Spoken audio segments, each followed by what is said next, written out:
Entonces, vamos a hablar del determinante de una matriz. De este tema, de este determinante de una matriz, pues se desprenden varios temas. Ustedes saben que con un determinante puedo hallar, por ejemplo, una inversa, puedo hallar varios elementos, puedo incluso aplicar el concepto determinante para calcular un rotacional. Sin embargo, cuando uno ya está trabajando en métodos numéricos, se trata de evadir, uno trata de evadir el problema del determinante porque es un problema que es muy pesado computacionalmente. Entonces, de ahí es que aparecen algunos métodos numéricos como LU, Gauss-Jordan, Cholesky, etcétera, etcétera, etcétera, para resolver ecuaciones. Recuerden que el determinante de una matriz también se puede usar para resolver ecuaciones, resolver el problema de valores y vectores principales, etcétera. Entonces, recordemos que para calcular una matriz, el determinante de una matriz debemos tener primero presente que debemos trabajar con matrices cuadradas. Entonces, sea A una matriz cuadrada,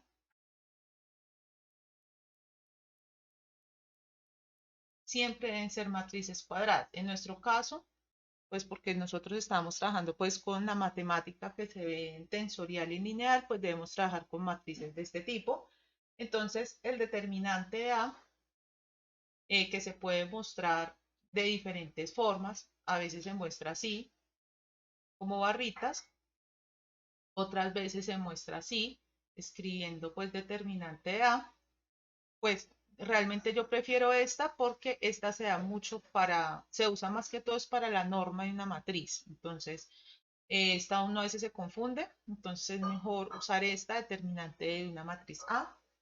Entonces, el determinante se halla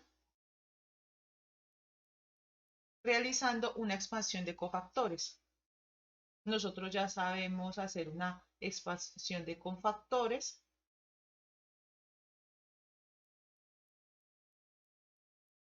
porque pues ya lo vimos en la definición y ya trabajamos algo de eso en el rotacional. Entonces, vamos allá en el determinante para esta matriz. Entonces, por lo que el determinante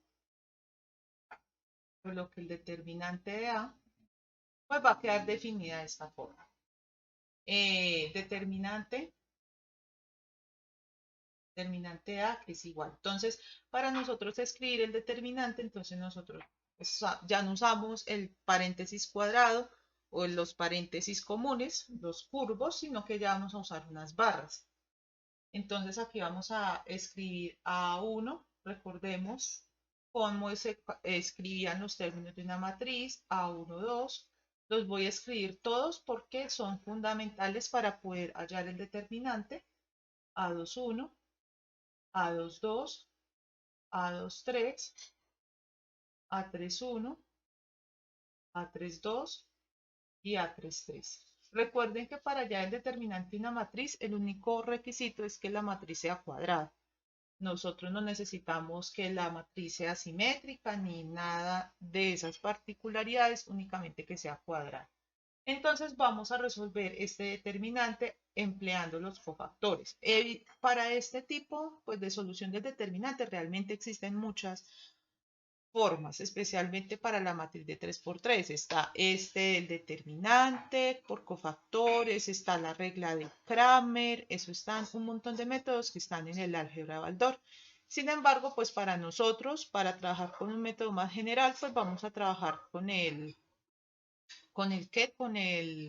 determinante a través de los cofactores. Entonces recuerden que nosotros teníamos que establecer primero el signo de los cofactores. Entonces, pues una manera muy sencilla es acordarse de que el primer término siempre va a ir en más y los otros términos se van alternando. Entonces, más, menos, más, ¿cierto? Entonces,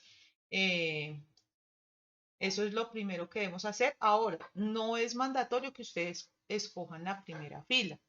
¿Por qué les digo eso? Porque muchas veces ustedes tienen filas en las que únicamente tienen un elemento distinto de cero. Entonces, pues mejor resuelvo empleando esa fila en el que tiene únicamente elementos distintos de cero. Entonces, ¿qué va a pasar? Yo puedo usar incluso la segunda fila.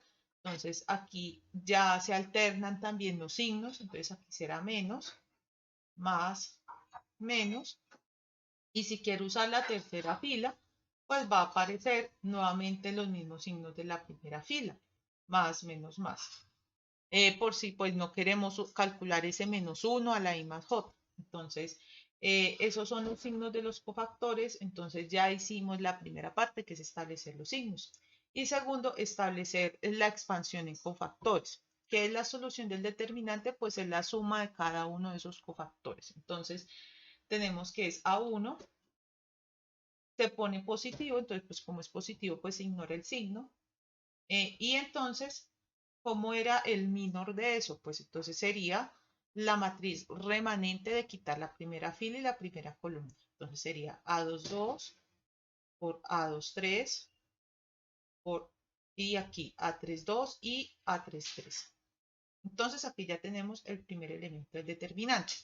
Como es una expansión, cuando nosotros nos hablan de expansiones, generalmente nos hablan de sumas. Entonces, aquí es cuando entra la suma al cofactor. Entonces, colocamos el segundo signo. Entonces, más bien vamos a colocar los colores. Entonces, sería más. Aquí tenemos el menos, que es de este segundo cofactor. Escogemos el A12, que es el elemento que acompaña pues a ese signo menos, y formamos el minor de A21, A23, A31 y A33. Este sería el segundo cofactor y entonces vamos a continuar realizando la expansión ya agregando el tercer término, entonces sería más, que sería pues este elemento más del cofactor clásico que estamos pues hallando, A13, y entonces construyo el minor. ¿El minor qué es? Sería pues este determinante 2 por 2. Entonces sería A21, A22, A31 y A32. Entonces, esta es la expansión por cofactores de un determinante. Si nosotros tenemos determinantes de 4 por 4, de 5 por 5, pues se hacen procedimientos similares. Únicamente pues que si pues tenemos de pronto una matriz de 4 por 4, pues entonces este procedimiento se va a alargar un poquito más, porque entonces aquí aparecerán tres matrices de 3 por 3. Entonces toca hacer el mismo procedimiento que este, entonces serán como cofactores, digámoslo así, anidados. Entonces, esa es la expansión por cofactores. Y el caso particular que cuando tenemos determinantes, cuando tenemos matrices de 2 por 2, pues cuando tenemos matrices de 2 por 2, entonces será que el determinante de B, siendo B una matriz de 2 por 2, será igual a B11 por B22 menos B12 por B21. Entonces, este concepto lo pueden usar para resolver esta matriz o resolver cada uno de estos determinantes teniendo en cuenta pues que es el producto de los elementos de la diagonal menos el producto de los elementos que están por fuera de la diagonal. Ese es el concepto determinante de una matriz. Entonces, si tenemos que de este concepto determinante se desprenden muchos elementos interesantes en las matemáticas. Por lo menos se desprende el concepto de matriz invertible y matriz singular. Entonces, ustedes saben que si una matriz, entonces si una matriz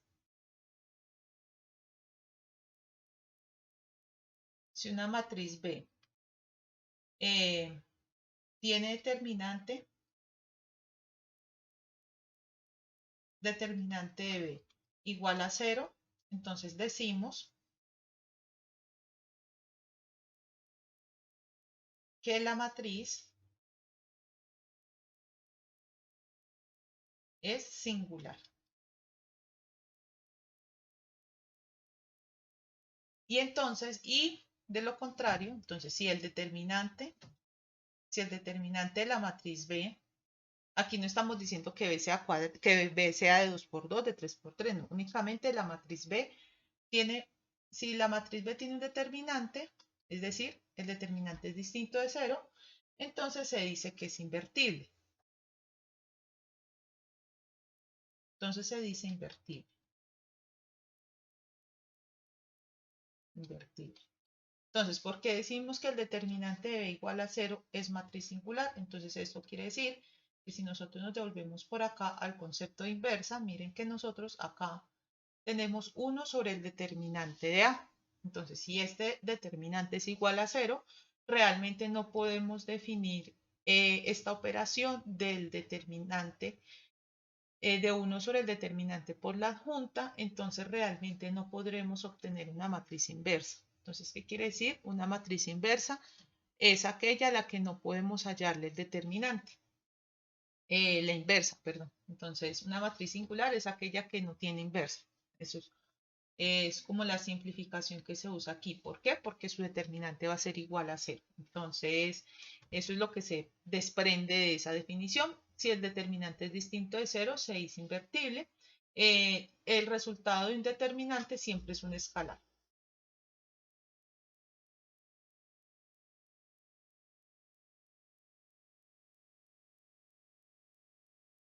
El determinante de B es un escalar.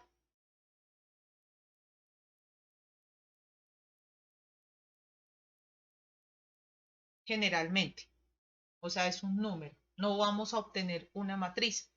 Les digo que generalmente, ¿por qué? Porque recuerden que nosotros hacíamos algo parecido para hallar el rotacional, pero realmente miren que se bajaba de dimensión. Construíamos una matriz y terminábamos con un vector. Aquí tenemos una matriz y terminamos con un escalar. Entonces siempre el determinante es bajar de dimensión.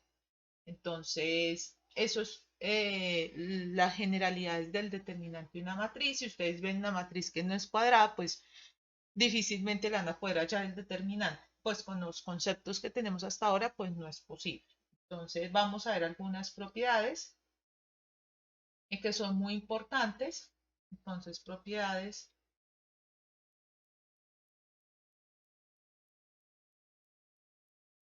del determinante de una matriz. Entonces, lo primero que debemos tener en cuenta es que el determinante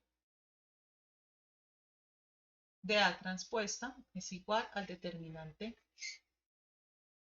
de A. Por eso les decía que realmente no importa qué fila escoja para construir los cofactores, porque realmente da lo mismo. Entonces, esta es una propiedad bastante interesante. La segunda propiedad es que el determinante del producto de dos matrices, pues cuando el producto es posible, hay que tener en cuenta que primero hay que ver si el producto es posible y si nos da una matriz cuadrada, entonces el determinante de A es igual al determinante de A por el determinante de B. ¿Cierto? Entonces, lo primero que ustedes deben ver en este caso es que este producto, primero, sea posible y segundo, que el resultado sea una matriz cuadrada, ¿cierto?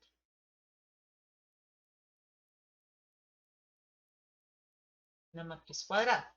La tercera propiedad es que el determinante de la inversa de la matriz A es igual a 1 sobre el determinante de A. Entonces ahí pues más o menos tenemos una relación entre los determinantes de la inversa y de la matriz origen y el determinante de la matriz identidad. Recuerden cuál es la matriz identidad, pues es igual a 1, ¿cierto? Entonces, pues recuerden que la matriz I es igual a una matriz diagonal y en nuestro caso pues sería 1, 1, 1, ¿cierto? Entonces, pues si escojo la primera fila, pues va a terminar pues 1 por 1, pues siempre va a ser 1, ¿cierto? Entonces, esa es una propiedad bastante interesante y a veces la vamos a usar para poder simplificar algunos valores. Recuerden que un 1 se puede expresar de muchas formas. Entonces, esta es una forma de expresar un 1. Algo muy interesante es que si una matriz A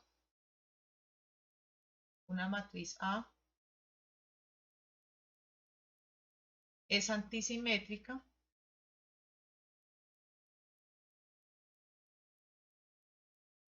entonces el determinante de esa matriz A va a ser igual a 0. Entonces, ¿qué podemos obtener de acá? Que el determinante, entonces podemos decir que la matriz antisimétrica, entonces una matriz antisimétrica,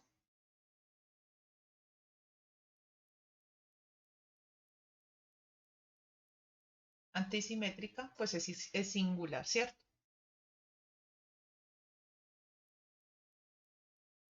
Es singular. Y si tenemos a un escalar A multiplicando al determinante de A, pues esto va a ser igual a eh,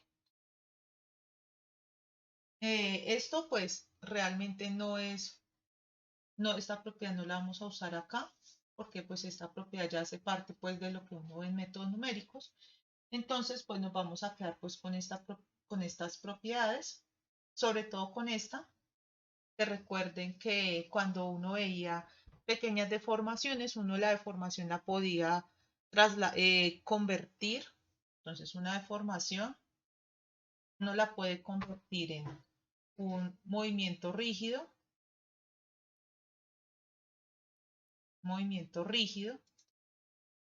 que decimos que es la traslación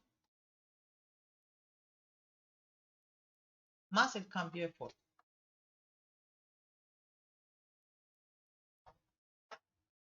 Cambio de forma, entonces ustedes saben que esta descomposición viene que toda matriz se puede descomponer en una matriz simétrica y en una matriz antisimétrica. Entonces, generalmente uno empieza a hablar de rotaciones con matrices antisimétricas, bueno, ya uno empieza y entonces por eso es que esta es muy importante para nuestro caso, sobre todo en la segunda unidad. Entonces es muy bueno que ustedes vayan interiorizando pues este concepto, sobre todo por el de la deformación, porque ustedes acuérdense que ese tensor de deformación pues se descompone pues como en 4 o 5 tensores más, ¿cierto? Entonces, estas son las propiedades del determinante. El penúltimo tema que vamos a ver es la matriz ortogonal.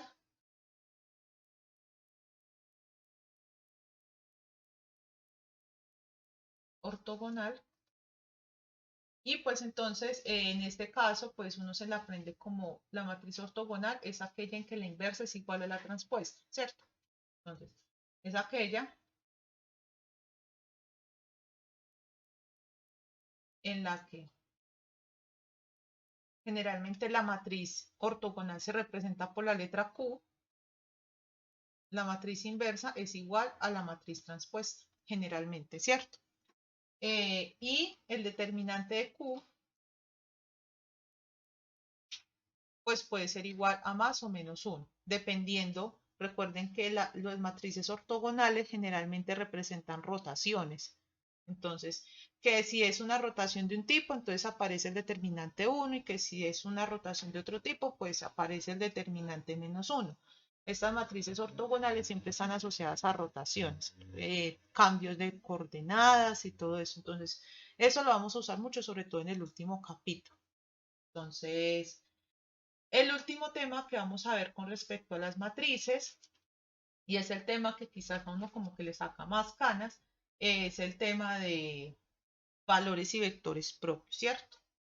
Entonces ustedes este tema lo van a conocer como valores y vectores propios, aunque realmente el nombre correcto es, lo voy a poner esto entre paréntesis, el nombre correcto para esto realmente son valores y vectores principales. ¿Por qué les digo que es el, el nombre realmente? Porque esto viene realmente de la traducción de valores y vectores propios en alemán.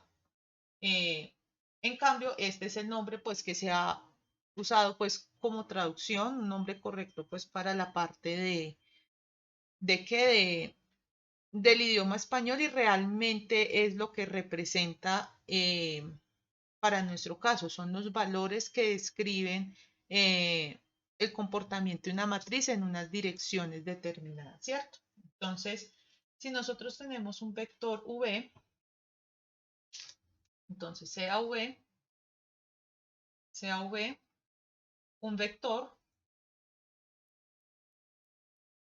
entonces si deseamos encontrar una matriz, o si deseamos encontrar un vector más bien,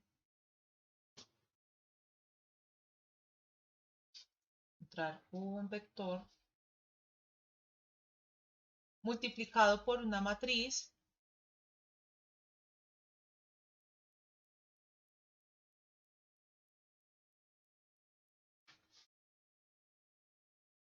de tal manera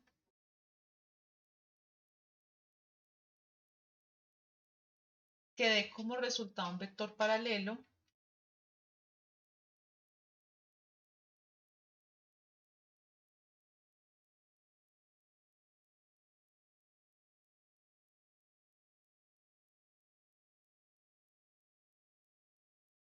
un vector paralelo,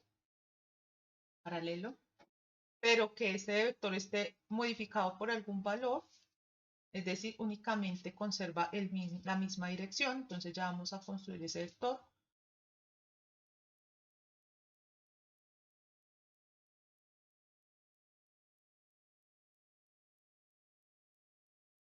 Entonces, aquí nos dice, nosotros tenemos un vector, ¿cierto? Vector v. Entonces, si nosotros deseamos hallar un vector que conserve la misma dirección, recuerden qué es lo que hacen los tensores o las matrices. Recuerden que esos tensores de segundo orden, ellos deben cumplir dos propiedades, propiedad de linealidad y propiedad de, pues, dos propiedades que si multiplico por un escalar y si multiplico por una suma. Recuerden que ante todo esto se actúa como una transformación lineal. Recuerden eso del concepto de tensores. ¿Qué quiere decir? Que es en última, si yo multiplico un tensor por un vector, lo que me va a dar es un vector modificado, ¿cierto? Entonces, ¿qué vamos a hacer? Vamos a multiplicar a ese vector por un elemento de transformación. Esto es un elemento abstracto, el cual hemos decidido que va a ser una matriz. Recuerden que todos los elementos tensoriales son transformaciones, sean matrices, sean vectores, sean escalares, sean hipermatrices.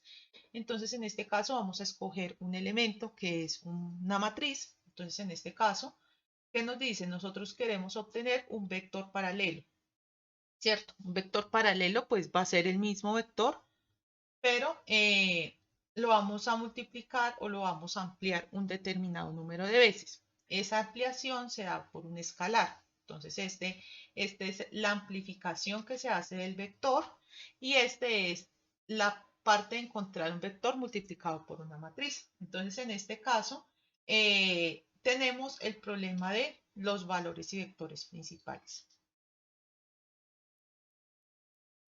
Valores y vectores principales. Entonces, ¿cuál es la idea aquí? Encontrar estos elementos lambda y encontrar los vectores que al multiplicarlos por esos elementos lambda, pues me van a dar como resultado pues esta transformación. Entonces, cuando nosotros tenemos que lambda por b es igual a 0, entonces vamos a obtener el polinomio característico.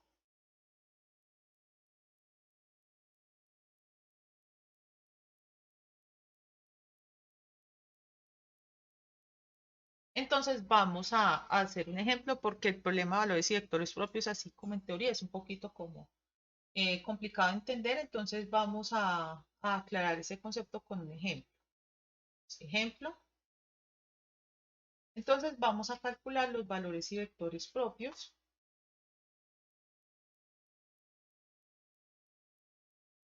Calcular valores principales, perdón, y vectores principales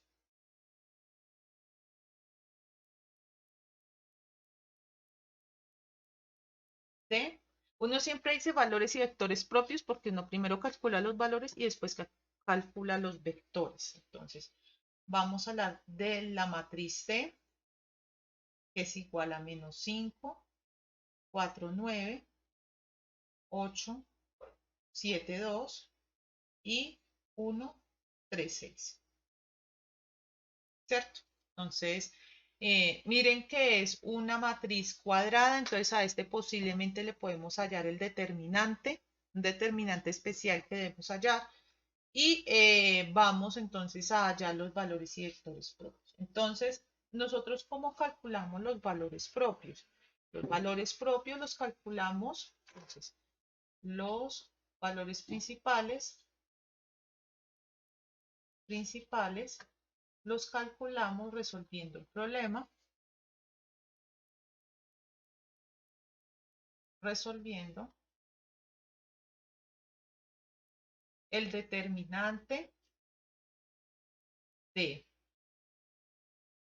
nuestra matriz T, pues en nuestro caso es T, pero el determinante de la matriz menos lambda por I es igual a 0.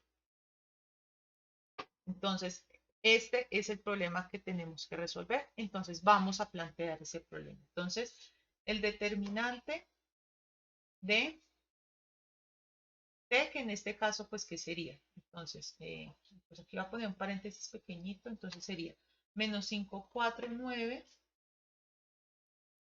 8, 7, 2, 1, 3, 6, menos, aquí aparece el lambda, ese lambda es un escalar, los valores principales son escalares, entonces sería multiplicar esto por la matriz diagonal, ¿cierto? 1, 1, 1.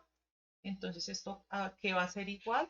Bueno, pues entonces sería igual al determinante del, ya de esta resta, entonces sería menos 5 menos lambda. Recuerden que la resta se hace igual que la suma.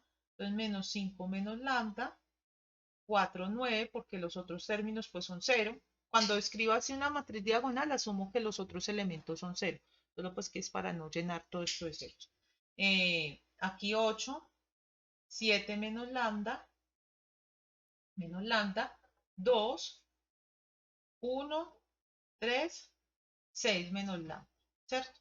Entonces tenemos que resolver este problema. Y este problema que va a ser igual a 0. Nunca debemos perder de vista que ese determinante debe ser igual a 0. Ahora vamos a resolver ese determinante. ¿Cómo resolvemos ese determinante? Pues nosotros ya hemos hecho la solución de varios determinantes, realizado la solución, entonces sería menos 5 menos lambda, que ya no voy a escribir los cofactores, que pues eso ya uno se los aprende, y entonces multiplicamos por 7 menos lambda, 2, 3, 6 menos lambda, ¿cierto? Menos 4, 8, 1, 2, 6 menos lambda. Recuerden que aquí ya estoy construyendo los minors. Y más 9 por 8, 1, 7 menos lambda, 3. Y esto va a ser igual a 0. Siempre va a ser igual a 0, porque ese es el objetivo. Entonces, ahí resolviendo, pues aquí el objetivo es resolver realmente ese polinomio característico. Entonces, resolviendo el determinante,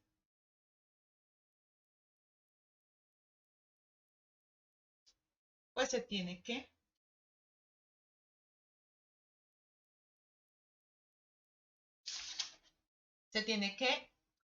cuando nosotros estamos trabajando con polinomios o con matrices de 3 por 3, pues que vamos a obtener un polinomio de grado 3, ¿cierto?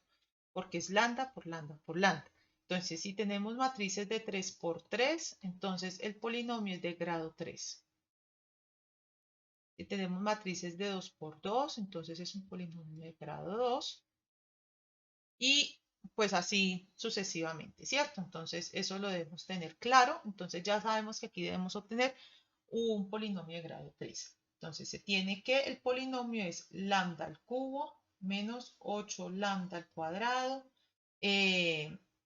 menos 70 lambda más 211 igual a 0. Ustedes dicen, bueno, porque este lambda es positivo. Si yo multiplico este menos lambda por lo menos en este caso, multiplico menos lambda por menos lambda por menos lambda, eso me da menos lambda al cubo, ¿cierto? Pues porque aquí vamos a quedar con menos lambda al cubo más 8, bueno. Y entonces lo que hago es sacar como factor común menos 1 y ese menos 1, pues prefiero pues trabajar con valores así, con el objetivo de que aquí podamos identificar unos elementos que son muy importantes y son los invariantes. Entonces, eh, recuerden que estos invariantes, estos no dependen de los elementos o de cómo yo construya el vector de la matriz, ¿cierto? Por eso se llaman invariantes.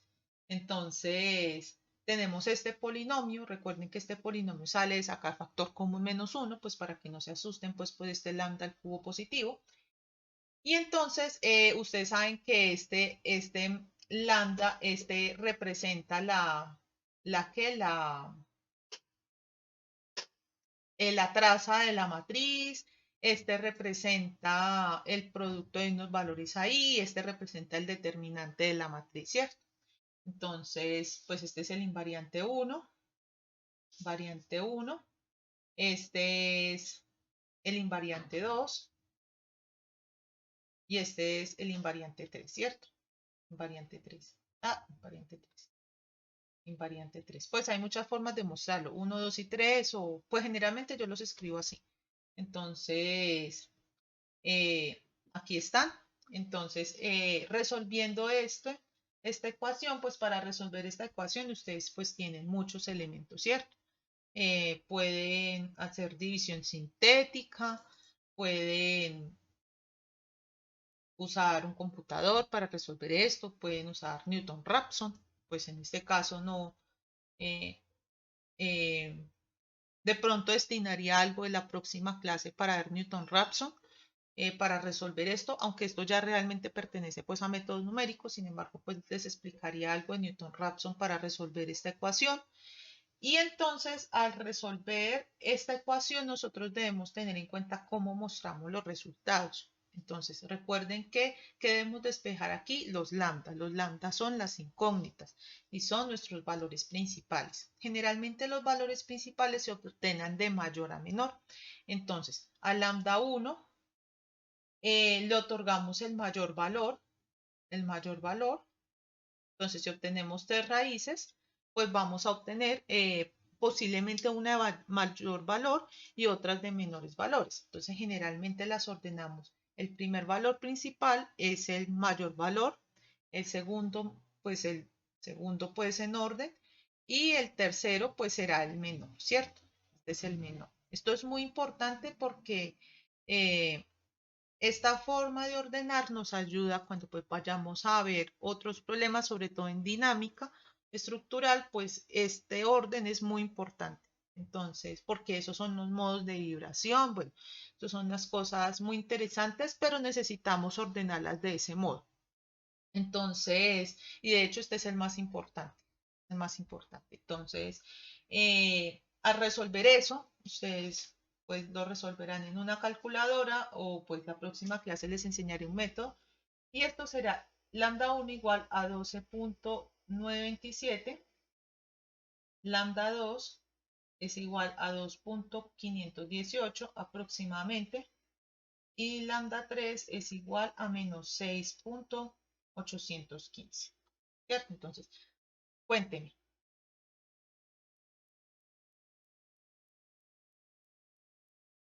Sí, claro, por eso les digo, ustedes pueden usar división sintética o tomar un computador y resolver esto o hacer un método numérico, ¿cierto? Generalmente los computadores que hacen un método numérico, entonces usan o Newton-Raphson o método de la secante, bueno, ellos ya, o búsqueda incremental mezclado con otros, pues ya, eso es pues dependiendo del elemento que yo vaya a usar pues para calcular. Pero pues sí, en este caso pues yo no estoy evaluando pues cómo ustedes resuelven polinomio de grado 3. No, esto no es álgebra, pero sí les voy a evaluar cómo resuelven por lo menos el problema de valores y vectores propios. Ustedes vieron que por lo menos en tensorial tampoco se hace pues mucho énfasis en la solución de ese polinomio realmente.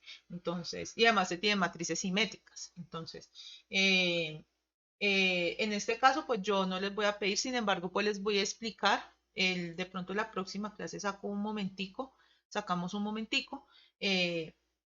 Para explicarles pues este método de Newton-Raphson, que es hasta interesante. Entonces, y de hecho es el más poderoso de los métodos numéricos que usamos en ingeniería civil, de hecho.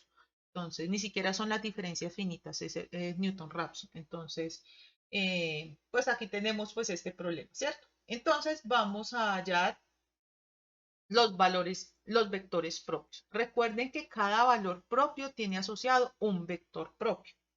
Eso siempre lo deben recordar. Entonces, vamos a ver cómo se hace para un valor propio y les queda pues de tareita, pues que ustedes lo resuelvan para los otros dos valores propios. Entonces, vamos a escoger el primer valor propio. Entonces, bueno, ustedes acuérdense que es dependiendo de la característica de esos valores propios, pues voy a tener un comportamiento, ¿cierto? Entonces, que si tengo a lambda 1 distinto de lambda 2, distinto de lambda 3, pues esto es de mecánica tensorial, pero eso es lo que recuerdo. Entonces, si yo tengo lambda 1 distinto de lambda 2, distinto de lambda 3, pues que voy a tener tres vectores ortogonales, ¿cierto? Ortogonales entre sí, ¿cierto? Entre sí. Si yo tengo que un valor propio es igual al otro valor propio, pero estos son distintos al otro, es decir, tengo dos valores propios iguales, entonces tengo dos vectores ortogonales entre sí originalmente,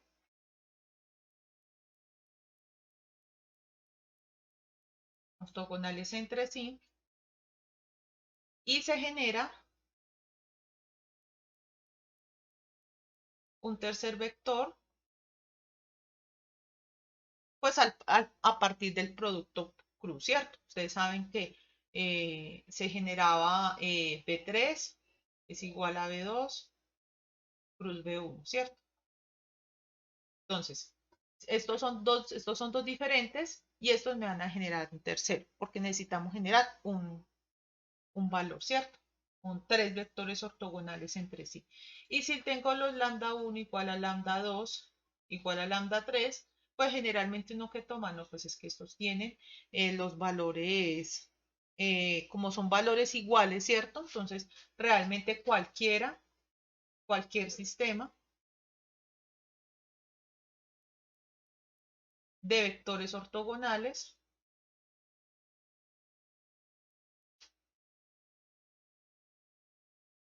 pues sirve, ¿cierto? En este caso. Entonces recuerden que un vector ortogonal, aquí vuelvo y les recuerdo la teoría de hace dos clases, es el que forma ángulo de 90 grados entre sí, ¿cierto? 90 grados, 90 grados. Y ortonormales es que sean vectores unitarios que forman ángulos de 90 grados, ¿cierto? Entonces vamos a hallar para el primero, entonces el primer vector, les recomiendo que sean así bien ordenaditos con el proceso, porque si no se pueden incluso hasta enredar en los datos que toma. Entonces, primer valor principal. Entonces, ¿cuál era el primer valor principal? Lambda igual a 12.297. Entonces, recuerden cuál era el problema que teníamos que hallar. El problema que teníamos que hallar era T por B es igual a lambda por B, ¿cierto? Ese es el problema que queremos resolver en este caso. Pero entonces nosotros tenemos que hallar pues una forma de hallar ese B, ¿cierto? Entonces, en este caso lo que vamos a hacer es multiplicar. Lo que vamos a hacer es primero despejar esto y lo vamos a dejar en cero. Entonces, ¿qué hacemos? T por B menos lambda por B, ¿cierto? Y esto es igual a cero. Pero entonces, eh, entonces, lo que pasa es que aquí nosotros no podemos despejar ninguna vez, ¿cierto? Recuerden que para nosotros poder operar esto, nosotros tenemos que convertir eso en matrices. Entonces, ¿qué hacemos generalmente? Tenemos a T, esto también es una matriz, menos lambda por I. Recuerden que aquí está intrínseco pues la notación suma y todo eso, de que esto se convierte realmente en un delta de Kronecker por esas propiedades de sustitución. Entonces, que este B y J es igual a delta IK por BKJ, bueno, eso es de las propiedades de la notación suma. Y entonces realmente el delta de Kronecker que representa una matriz identidad, ¿cierto? Entonces, en este caso, pues lo reemplazamos aquí, ya casi no vamos a manejar la notación tensorial, sin embargo, pues yo les voy a estar comentando algo de eso. Y entonces esto, porque ustedes saben que matriz se resta con matriz, una matriz se puede restar con un vector, entonces lo transformamos de esta forma y por eso es que aparece esta matriz identidad por ese delta de Kronecker en la convención suma por B y es igual a 0. Y este sistema nosotros sí lo podemos resolver. Entonces, ¿cómo lo resolvemos? Pues vamos a realizar esa operación, pero vamos a tener en cuenta una cosa. Acá vamos a trabajar con vectores unitarios. Entonces, ¿qué hacemos? Le agregamos la restricción. Alfa al cuadrado más beta al cuadrado más gamma al cuadrado igual a 1. ¿Cierto? ¿Esto qué es? La norma del vector. La norma del vector. Realmente ustedes pueden resolver esto de dos maneras. Ustedes pueden resolver el problema sin esta restricción y después forzarla a que sea unitaria o agregarle desde el principio esa restricción. ¿Por qué prefiero agregar desde el principio esa restricción? Porque este vector lo que va a hacer es que el vector exista, porque en algún problema puede que nos dé un vector 0, 0, 0. Y pues yo no necesito vectores 0, 0 en el mundo físico. Yo necesito vectores que realmente existan en el mundo físico. Entonces, al agregar esa restricción, yo estoy haciendo dos cosas de una vez. Primero, que el vector exista sí o sí. Y segundo, que la longitud de ese vector debe ser 1. Entonces, ahí ya se me va a restringir un poco ese problema. Hay personas que lo usan, hay personas que no. En el libro del profesor Diego, ellos resuelven el problema sin esa restricción.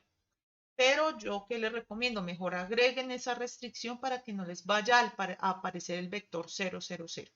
Porque pues aquí ya estamos hablando pues de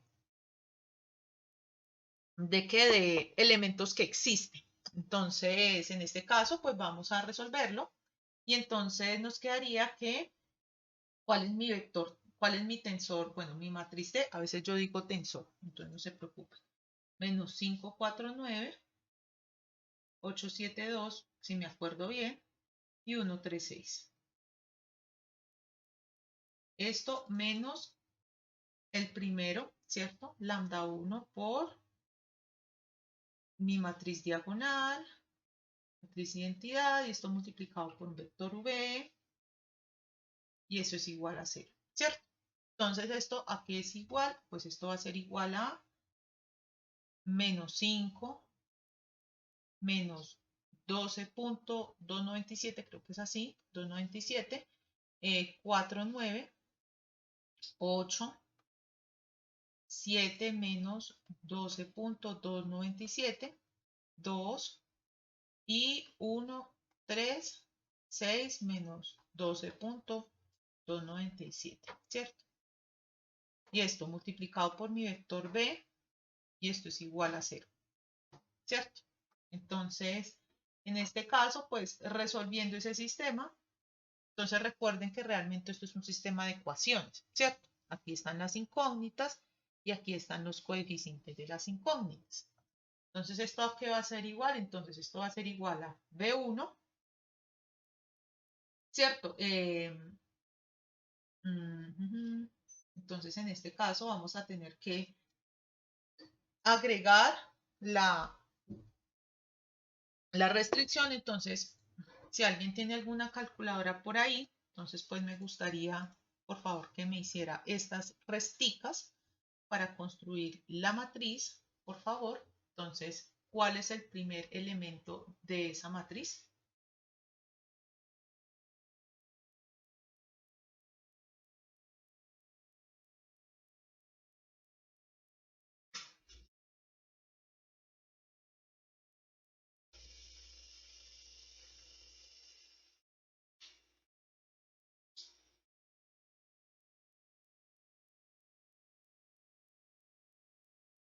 Menos 17.297 y los otros elementos sí son 4 y 9, ¿cierto?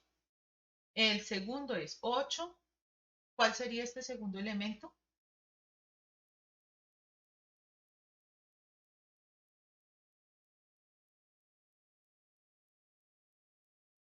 Menos 5.297 y 2, ¿cierto? Y aquí sería 1, 3 y el 6 menos 297, 297, listo. Entonces aquí tenemos nuestro vector B y es igual a 0. Y entonces aquí es cuando extraemos, recuerden, extraemos nuestro sistema de ecuaciones. Recuerden que este B es realmente, B es igual a un vector de la forma alfa, beta, gamma. ¿Y estos cómo se llaman? Los cosenos directores. ¿Por qué decimos que esos son cosenos directores? Porque primero son parte de un vector unitario, ¿cierto? Entonces, por eso decimos que son cosenos directores. Si no fueran parte de un vector unitario, no diríamos que son cosenos directores. Y segundo, son los que dirigen pues este vector, ¿cierto? Realmente. Entonces, vamos a realizar la composición menos 17.297, 4 sería alfa. Vamos a descomponer esto. Alfa más 4 beta, algo parecido a lo que se hacía en álgebra en mecánica tensorial, menos 9 gamma, y esto es igual a 0. Siempre va a ser igual a 0. 8 alfa, porque recuerden que es esta fila por esta columna, esta fila por esta columna y esta fila por esta columna. 8 alfa menos 5.297 beta menos 2 gamma, que es igual a 0. Y alfa menos 3 beta menos 6.297 gamma, y esto es igual a 0. Entonces aquí tenemos tres ecuaciones, ¿cierto? Tenemos tres ecuaciones, tres incógnitas. Generalmente en el libro aparece así, bueno, similar a esto, eh, y lo resuelven de esta manera y después normalizan el vector, es decir, lo dividen entre su norma. ¿Cuál es el problema pues con este tipo de solución? Que aparece el vector 000. Entonces, para que no aparezca ese vector 000, entonces lo que hacemos es alfa 1 al cuadrado más beta 1 al cuadrado más gamma 1, perdón, alfa más beta más gamma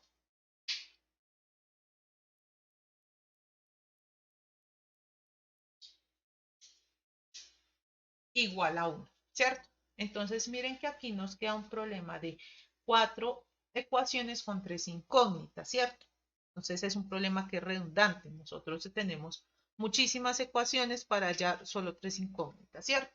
Entonces, generalmente, ¿qué se hace? Escoger 3 de 4, pero que esas 3 de 4 incluyan la restricción. Entonces, ustedes pueden escoger estas 3 ecuaciones, o pueden escoger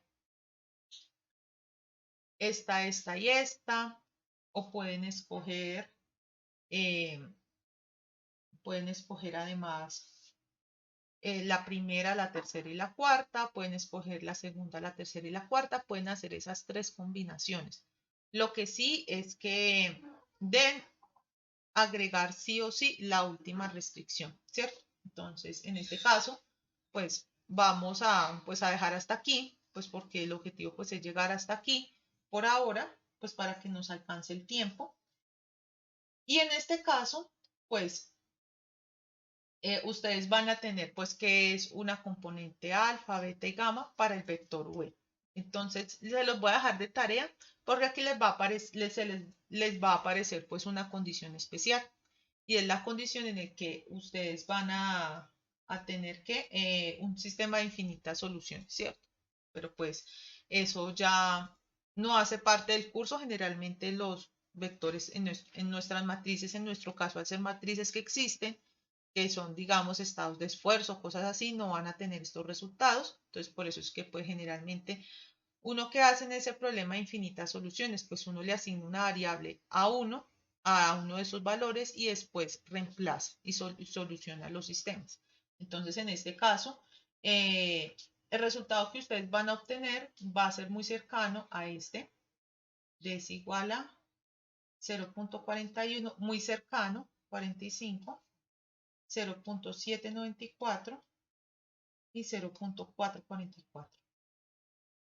Va a ser muy cercano a este. Listo. Entonces, pero pues se los dejo de tareita. Y lo mismo se hace para las otras, tanto para lambda 2 y lambda 3. Un elemento que yo recomiendo que se haga mucho es que se haga la siguiente comprobación. Esperen aquí.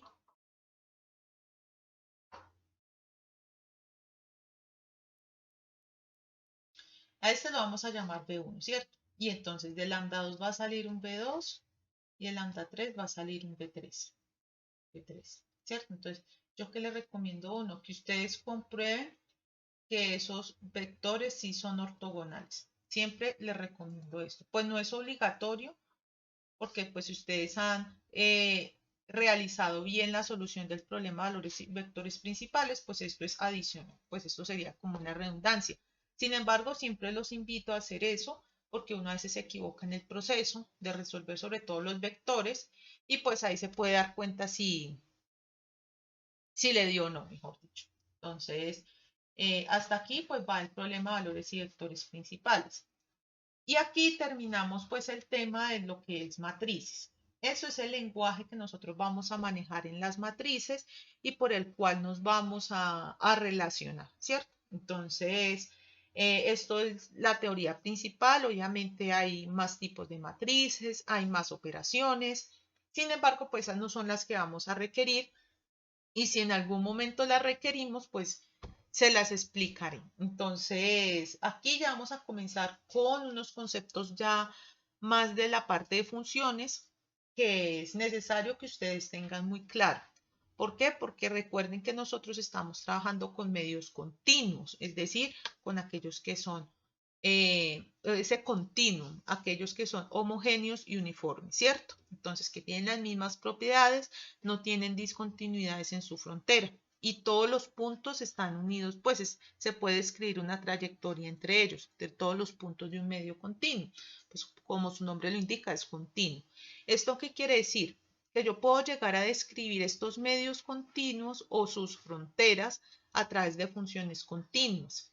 Una función es continua y entonces ahí tenemos una función diferenciable. Entonces, por eso es que vamos a ver los conceptos de funciones diferenciables, qué es un diferencial, porque yo creo que el concepto que más se usa en sólidos es el concepto diferencial, que cómo se hace la regla de la cadena, porque lo vamos a usar muchísimo, sobre todo para el segundo corte, que es el gradiente de una función, porque el gradiente pues viene el laplaciano y vienen pues otros conceptos, que es la matriz jacobiana, que es la matriz de derivadas básicamente, y ustedes saben que por lo menos las deformaciones es la matriz jacobiana de los desplazamientos.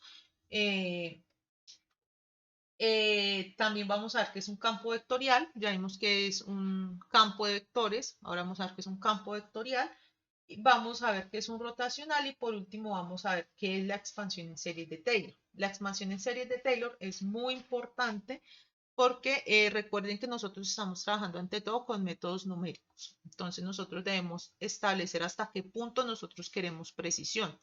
Recuerden que una función alrededor de un punto se puede descomponer como la función evaluada en el punto A más la derivada y etcétera, etcétera, etcétera, ¿cierto? Entonces eso pues vamos a ver en este ratico que nos dé. Entonces vamos a avanzar un poquito rápido. De todas maneras, si tienen dudas, ustedes pues pueden preguntar. Entonces vamos a ver qué es el diferencial. Diferencial y diferenciabilidad.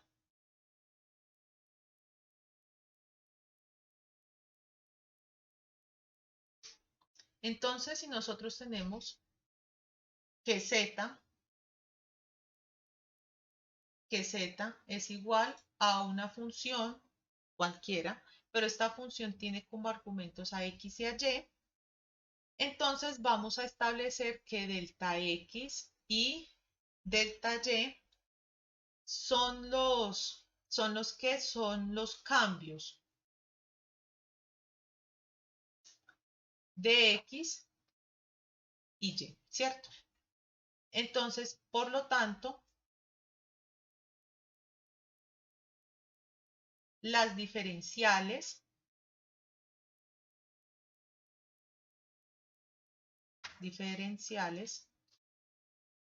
de las variables, recordemos que una función tiene dos tipos de variables independientes y una variable dependiente, ¿cierto? Entonces, las variables independientes en este caso, ¿qué son? X y Y, ¿cierto? Y la variable dependiente, pues esa variable es Z, ¿cierto? Entonces, en este caso, vamos a establecer que las diferenciales, esto es muy importante, las diferenciales de las variables independientes,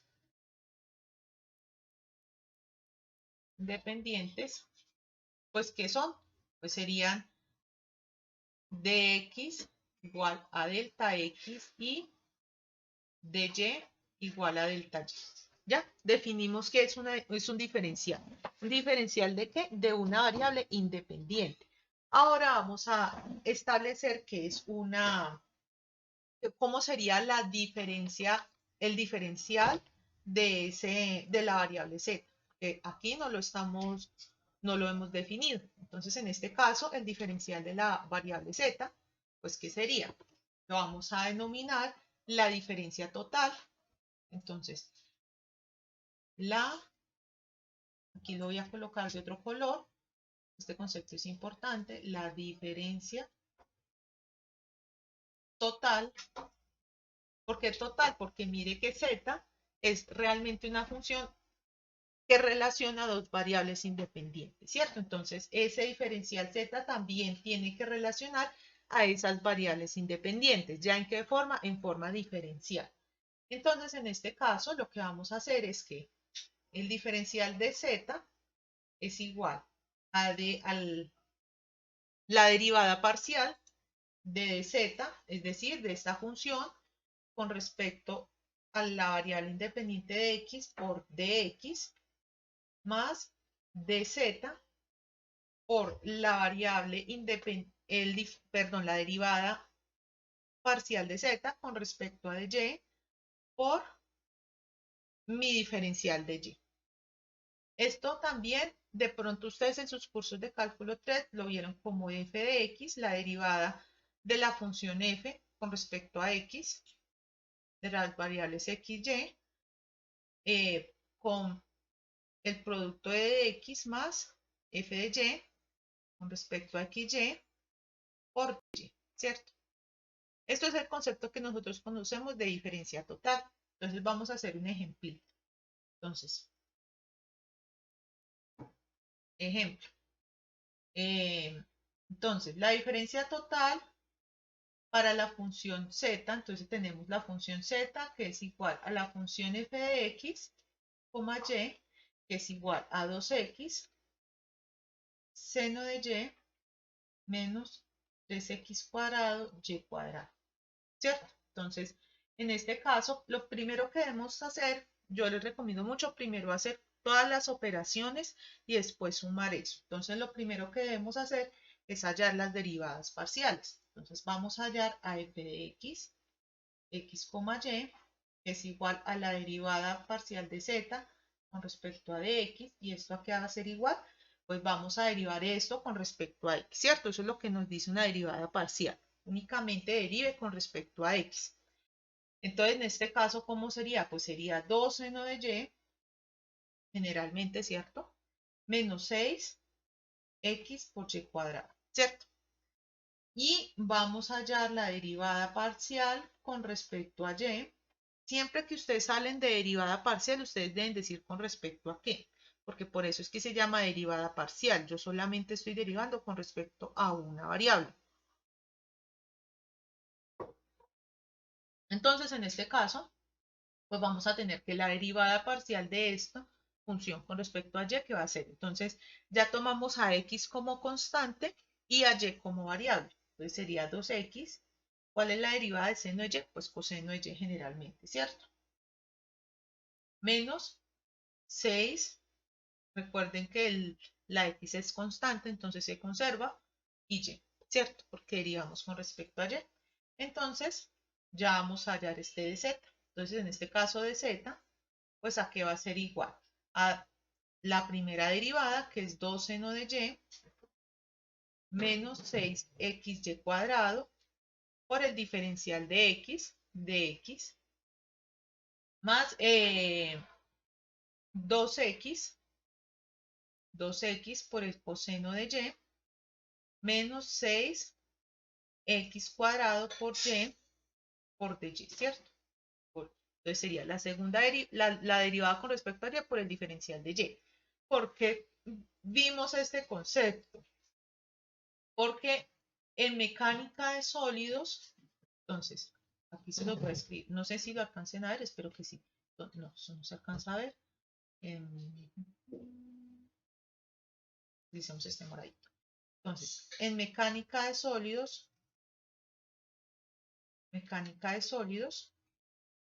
se trabajan funciones continuas.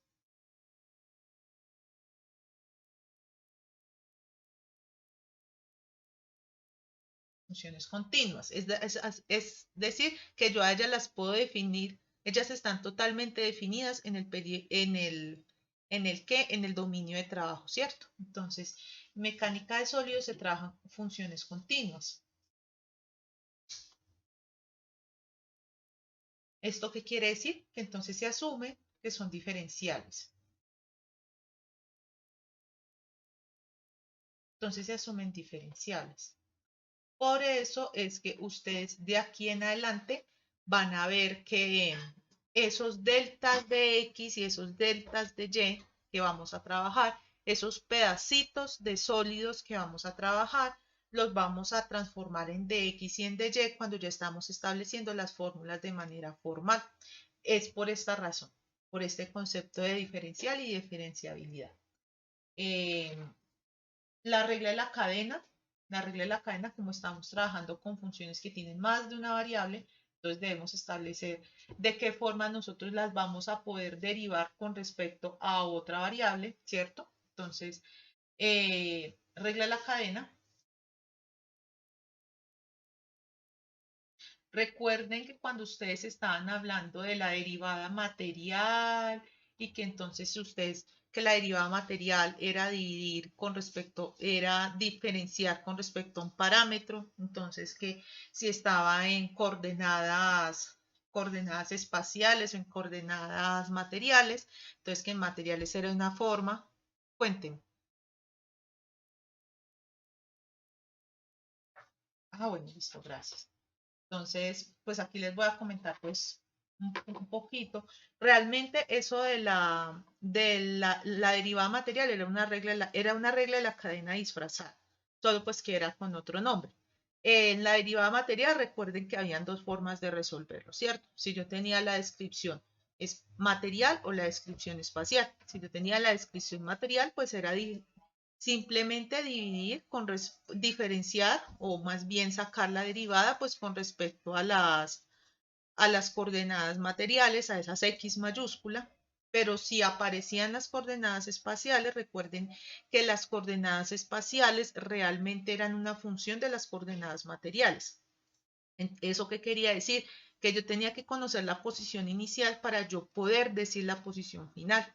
Entonces, como eran una función de la posición inicial, por así decirlo. Entonces, en ese caso, pues, ¿qué se hacía? Pues era una regla de la cadena. Entonces, que ustedes ahí les aparecía el término velocidad y aceleración, que la derivada material del desplazamiento era la velocidad, que la derivada material de la velocidad era la aceleración, porque era la derivada con respecto al tiempo. Bueno, eso era una regla de la cadena disfrazada.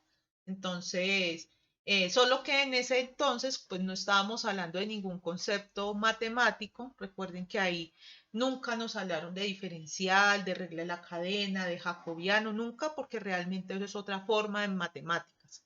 Ellos no usan lo que nosotros pues conocemos en el cálculo vectorial. Por eso es que ustedes van a ver que esos conceptos en esta materia los vamos a llamar de otra manera. ¿Cómo vamos a llamar esa derivada material? Realmente es una regla de la cadena. Y podemos establecer esa regla de la cadena, ¿por qué? Porque estamos hablando funciones, de funciones que son continuas, ¿cierto? En nuestro caso. Entonces, recuerden que una función yo la tengo de dos formas. Yo la tengo de forma explícita o de forma implícita. Ya vamos a ver un poquito de eso. Entonces, vamos a ver cuándo se establece la regla de la cadena de una forma explícita. Entonces, primero, para una función explícita.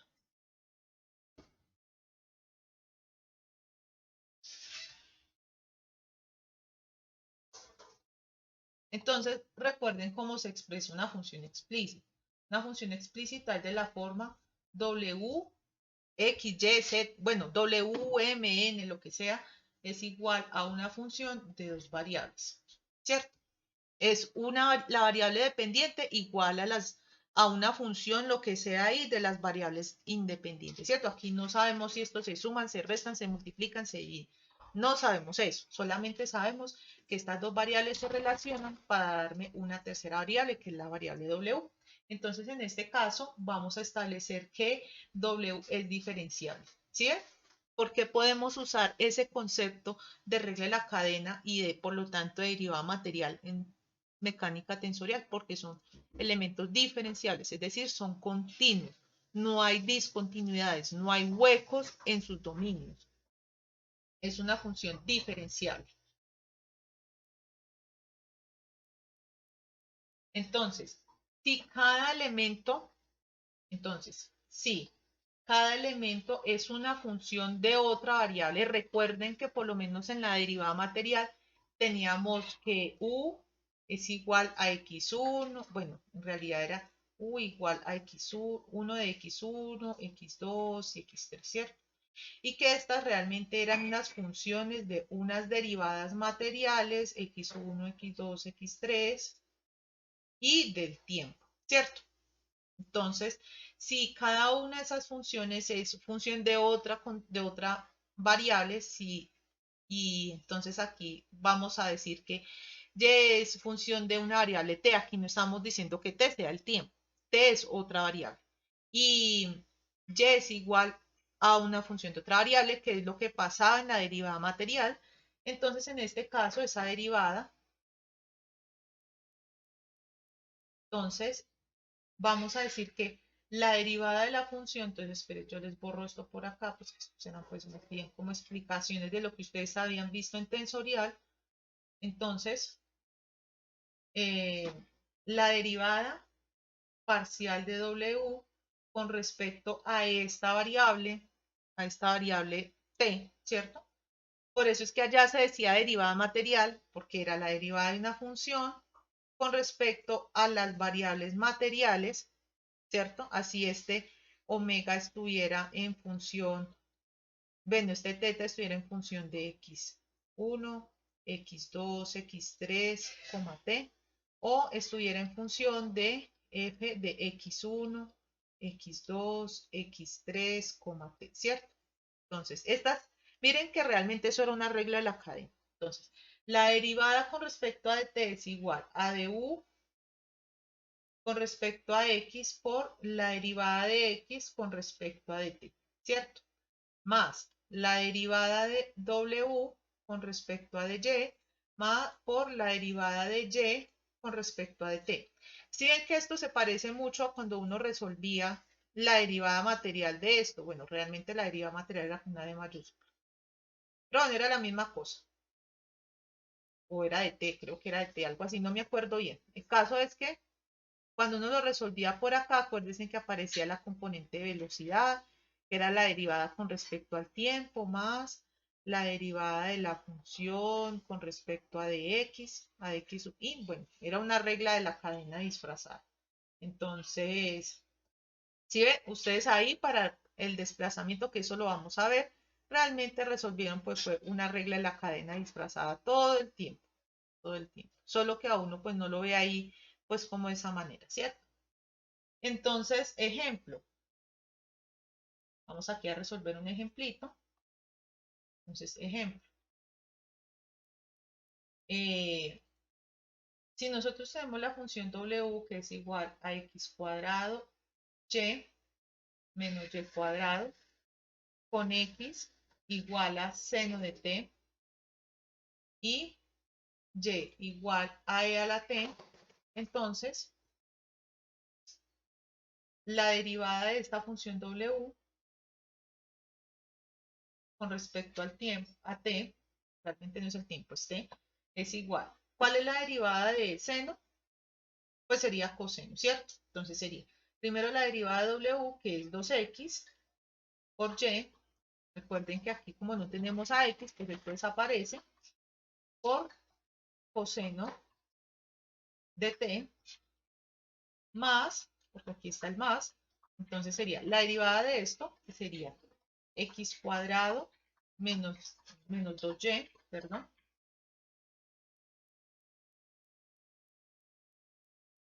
menos 2y, por, ¿cuál es la derivada de esto? Pues e a la t, ¿cierto? Esa es la función más fácil de derivar, e a la t. Entonces aquí tenemos la derivada de la regla de la cadena para una función explícita. Entonces recuerden que ustedes en la derivada material, ustedes trabajan, era realmente con una función. Entonces esa función podía describir el desplazamiento, que pues que en ese caso era la derivada material, era la velocidad, o podían trabajar con la temperatura, pues con varias. Ahí realmente era una función teta. Y eso podía establecer también la gravedad, el campo magnético, bueno, lo que sea, ¿cierto? Entonces, pues tenemos esta derivada para una función explícita. Esto es una función explícita. Explícita. Explícita. Ahora vamos a trabajar con las funciones implícitas. Realmente aquí no trabajamos mucho con funciones implícitas, sin embargo, pues es bueno saber, ¿cierto? Entonces, para una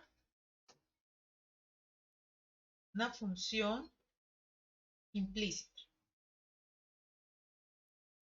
Entonces, ¿qué es una función implícita?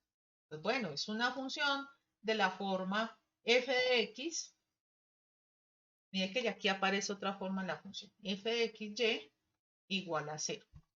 Si es la diferencia de la expresión xy, z realmente. Entonces, aquí estamos hablando, pues en el caso de dos variables, aquí ya es directamente tres variables, tres variables. Dos independientes, que es x, y una dependiente, que es, en este caso, w, ¿cierto? Ahora aquí estamos hablando de una función de dos variables. Una independiente, una independiente, una dependiente. Esta fórmula, ¿cuál se parece? Por lo menos cuando nosotros expresamos la ecuación de la circunferencia. X cuadrado más y cuadrado igual a 1. ¿Cierto? Esto es una circunferencia de radio 1 con centro en 0, 0. ¿Cierto? Entonces, mire, esto es una función implícita. La función explícita es eso. Expreso explícitamente la variable dependiente en función de las variables independientes. Aquí realmente no es tan claro quién es independiente y quién es dependiente, ¿cierto? Entonces, para una función implícita, eh, la derivada, entonces, la derivada, según la regla de la cadena, es la derivada de y con respecto a de x es igual a menos f de x con respecto a x, y y la derivada de f de y con respecto a x. Siempre que ustedes vean este subíndice al lado de la función es que eso es derivada. Condición aquí que f de y debe ser distinto de 0, ¿cierto? Porque si la derivada es igual a 0, pues baila, ¿cierto? No la puedo hallar. Y en el caso en el que tenga tres variables, no sé cuál es la dependiente, no sé cuál es la independiente, igual a 0, ¿cierto?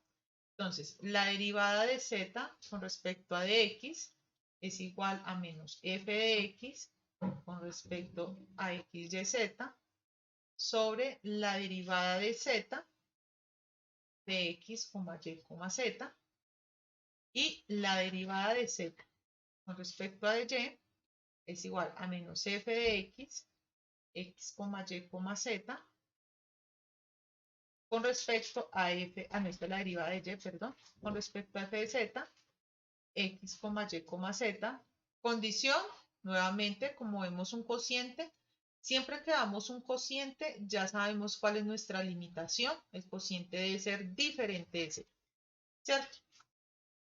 Listo. Estos son conceptos que ustedes vieron en vectorial, sin embargo, pues acá los estamos pues como recordando, ¿cierto? Gradiente de una función. Esto es supremamente importante.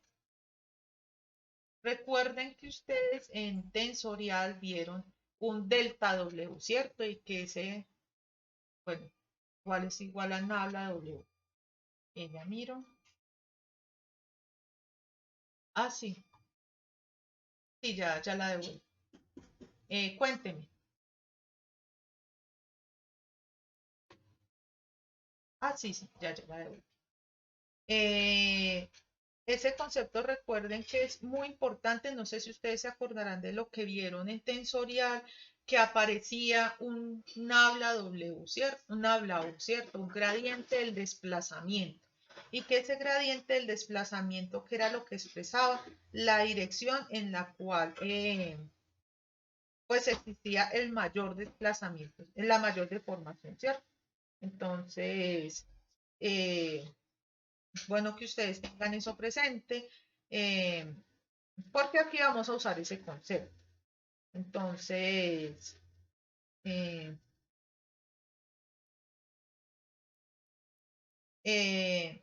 vamos a revisar qué es el gradiente, ¿cierto? ¿Ya puedo pasar?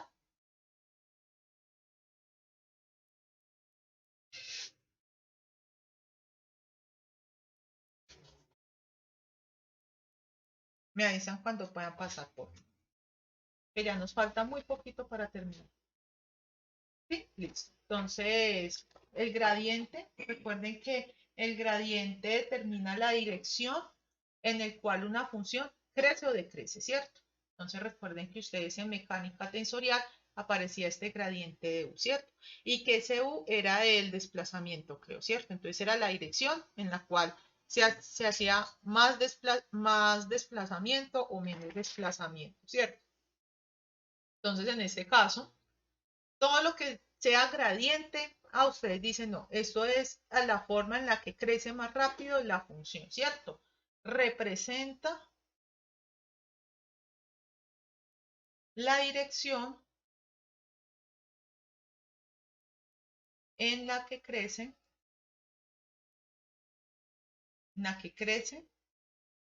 o decrece más rápido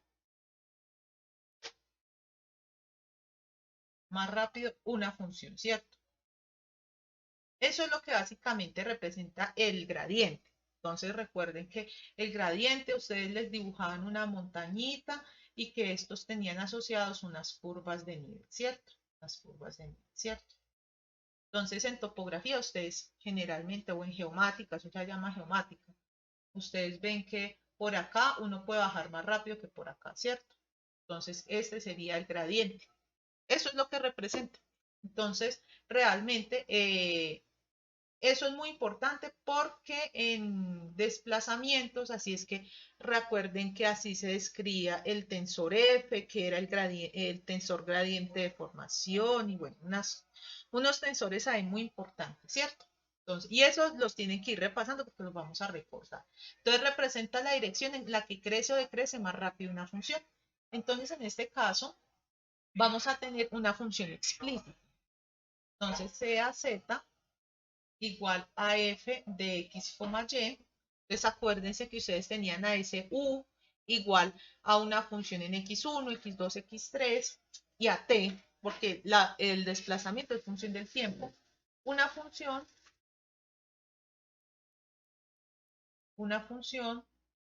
de x, y. Entonces, tal que existe f de x y f de y. Entonces, ¿eso qué quiere decir? Que es una función continua. Por eso es que todo lo que ustedes están viendo acá, ustedes lo vieron en tensorial, porque tensorial trabaja con el continuo. ¿Qué es el continuo? Es un medio que es homogéneo, es decir, el medio tiene todas las propiedades iguales en el mismo medio, tiene la misma densidad, tiene el mismo peso, etcétera, etcétera, etcétera. Es uniforme, es decir, no, las propiedades del material se conservan, no tiene cambios bruscos en las fronteras y es continuo porque puedo escribir su frontera a partir de una función diferenciable. Entonces miren que ustedes allá veían el gradiente de una función. ¿Por qué? Porque el desplazamiento era una función continua. Entonces en este caso existen las derivadas f de x y f de y entonces el gradiente, ¿cómo lo denotamos? Pues aquí vamos a borrar esto para aprovechar pues esa notación. Y entonces vamos a decir que el gradiente se denota de esta forma. Entonces, ahora, ¿cómo se describe el gradiente? El gradiente, miren cómo describe una dirección. Entonces, lo que hace es pasar una función que es un escalar a una vectorial. Recuerden que cuando ustedes trabajaban el desplazamiento, el gradiente del desplazamiento a ustedes les daban era un conjunto de ecuaciones y ese conjunto de ecuaciones pasaba a ser un tensor, ¿cierto? Un tensor. Entonces, en este caso, como estamos trabajando con una función, entonces en este caso vamos a tener, como es una dirección, ¿esto qué quiere decir? Que es una representación vectorial. Entonces, ese gradiente de f de x, y es igual a la derivada de x con respecto a x, y. Y entonces aquí que empiezan a aparecer esos otra vez los vectores canónicos. Y bueno, ustedes también lo conocieron como E1 gorrito. De hecho, lo mismo, más f de y por x, y por sj gorrito, ¿cierto? Y este sería el E2 gorrito, ¿cierto? Dependiendo, pues, obviamente, del sistema de coordenadas. Aquí estamos hablando en coordenadas cartesianas. Ustedes saben que si tengo esféricas es de una forma, si tengo rectangulares es de otra.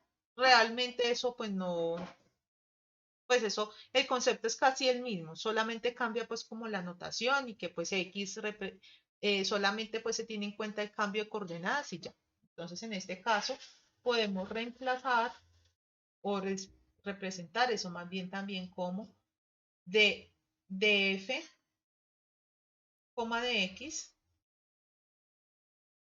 de f, de y, ¿cierto? Esto es el gradiente de una función. Él me va a mostrar la flechita, ¿cierto?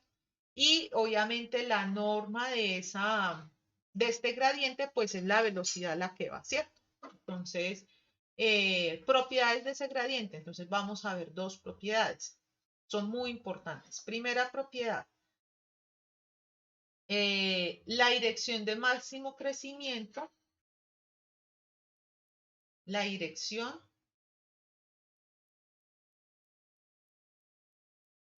de máximo crecimiento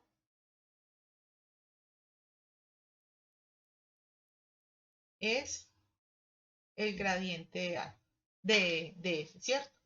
Y la segunda, pues, si estamos hablando de la dirección de máximo crecimiento, pues también tenemos que hablar de la dirección de mínimo crecimiento o en la dirección en la que crece más rápido, ¿cierto? La dirección de mínimo crecimiento. Ellos hablan de mínimo crecimiento porque recuerden que ellos tienen en cuenta los negativos, ¿cierto? Entonces, realmente no es que es donde menos decrezca, sino de más rápido decrezca, ¿cierto? Entonces, por eso es que el gradiente puede representar, pues, la dirección por donde yo más rápido bajo en una colina. Uno siempre, pues, se la aprende así, ¿cierto? Del mínimo crecimiento es menos delta D, ¿cierto? Entonces, recuerden que ustedes tenían ese delta W y que eso realmente era un jacobiano y que entonces acá aparecía df de x, bueno, df de x1, bueno, esto era realmente d1, d1 de y, d1 de z y así sucesivamente. Entonces esto era como la representación matricial de todos estos gradientes. Era la representación matricial, era como compilar todos esos gradientes en un tensor. Esto es lo que representa SW. ¿Y qué representa este delta U? Pues en la forma en la que más rápido se desplaza en una dirección o en otra dirección cada una de las funciones de desplazamiento. Eso era lo que se veía en tensorial. Básicamente eso es lo que representa pues eso, ¿cierto? ¿Hay alguna duda hasta acá?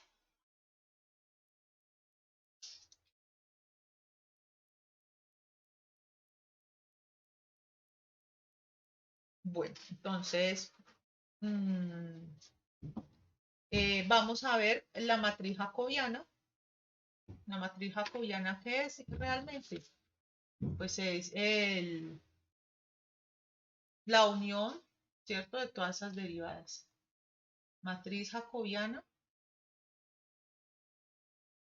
Entonces, ¿qué es la matriz jacobiana? Es la representación matricial. eh, la representación matricial. Representación matricial de todas las derivadas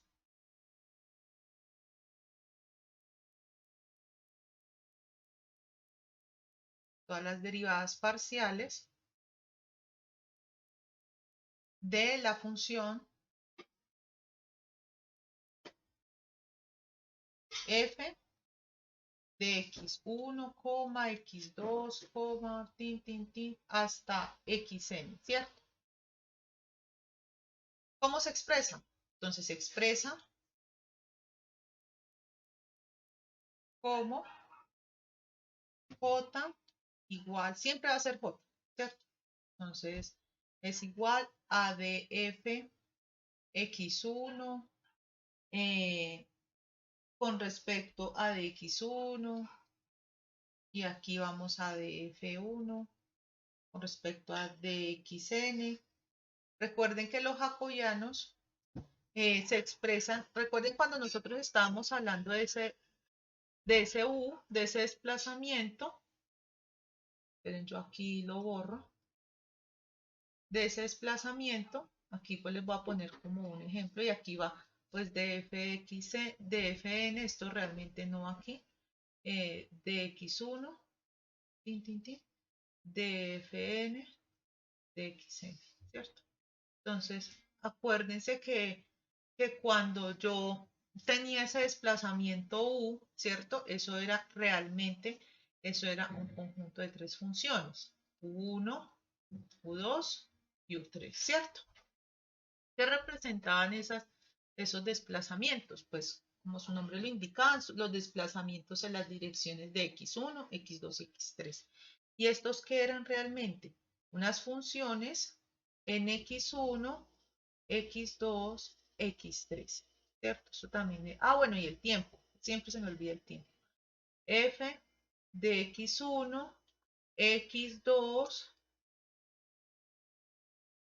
x3 y el tiempo. Y esta también era una función de x1, x2, x3 y el tiempo, ¿cierto? Entonces, ¿qué hacía? Yo necesitaba sacar la derivada de este campo vectorial, ¿cierto? Que era un conjunto de funciones, ¿cierto? Entonces, ¿qué hacía en ese caso? Pues yo construía este gradiente de desplazamiento, ¿cierto? Recuerden que allá lo llamaban gradiente de desplazamiento. Era simplemente la unión de todos estos gradientes, ¿cierto? Entonces era el gradiente 1, el gradiente 2 y el gradiente 3, ¿cierto? Esto es lo que ustedes vieron en tensorial. ¿Esto qué representaba? La derivada de 1 con respecto a dx1, la derivada de u2 de u1 con respecto a dx2 y la derivada de u3 de u1 con respecto a dx3. Si no estoy mal. De u2 con respecto a dx1, de u2 con respecto a dx2, du2, perdón, con respecto a dx3. Y lo mismo acá, du3 de x1, du3 de x2, du3 de x3. Y esto era el gradiente de desplazamiento que ustedes vieron en tensorial. Miren que es lo mismo. ¿Esto qué es? Esto es una matriz jacobiana, que es la unión de varios gradientes. Y esto era el gradiente de ese desplazamiento. Y ustedes saben que esto pues de aquí deriva el tensor F y el tensor C y bueno, muchos tensores ahí, el tensor E, asterisco. Y entonces eso es básicamente la matriz jacobiana. Es reunir todas las derivadas en una forma matricial. Y recuerden que pues el gradiente, el F era el volumen, bueno, eran unas cosas ahí todas extrañas, ¿cierto? Entonces vamos a hacer un último ejemplito ya para terminar. Entonces ejemplo. Entonces tenemos que CAF igual a, perdón, borrador. Entonces CAF igual a 2XY, coma, E a la X, Y, seno de XY. ¿Cierto? Entonces miren que esta función realmente tiene dos funciones implícitas, ¿cierto? Así como este U que tenía realmente a U1, U2 y U3, ¿cierto? Esto sería como una F1 y esto sería como una F2. Entonces vamos a construir ese jacobiano, ¿cierto? Construyamos este jacobiano. Entonces en la primera fila van las derivadas parciales de F1, ¿cierto? Así como lo tenemos acá. Entonces, cogemos la primera función f1 y la derivamos, pues como aquí tenemos dos variables, pues va a aparecer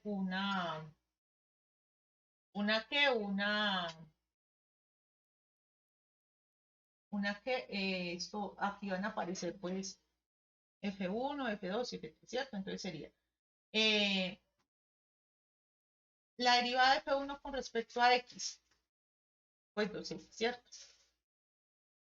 2y, ¿cierto? Porque y se comporta como la constante. La derivada de esta con respecto a y sería 2x, ¿cierto? Ahora, la derivada de esta con respecto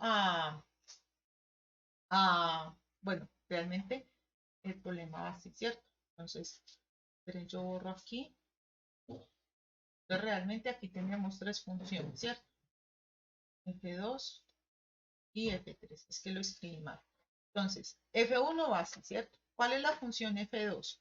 F2 pues sería en la segunda fila, todas las derivadas parciales de la segunda función, ¿cierto? Entonces sería, ¿cuál es la derivada de esta? Pues e a la x, ¿cierto? E a la x por y. ¿Y cuál es la derivada de esta con respecto a y? Pues e a la x, ¿cierto? Y en la tercera fila, pues va la tercera función. El número de filas es el número de funciones que yo tenga. Y el número de columnas es el número de variables que yo tenga. Entonces, en este caso sería seno de y por x. Entonces, este sería coseno de xy. Y este sería, ¿cuál es la derivada de y? La derivada interna de x, pues sería y, ¿cierto? Acuérdense que es la derivada de la función por la derivada interna. Este sería x. ¿Cuál es la derivada de seno? Pues coseno de xy, ¿cierto? Entonces, en este caso, pero yo borro aquí para que quede mejor escrito, pluma, J. Entonces, este sería el jacobiano. El jacobiano, entonces recuerden que aquí va F1, aquí va F2 y aquí va F3, ¿cierto? Listo. Y por último, ya una notica adicional, es el operador nabla. Operador nabla. Que ese operador lo vamos a usar más adelante para rotacionar. Entonces, ¿qué es el operador nabla? Se representa por este nabla. ¿Y qué es? Son todas las derivadas de f de, no, esto no es de f, esto es de x.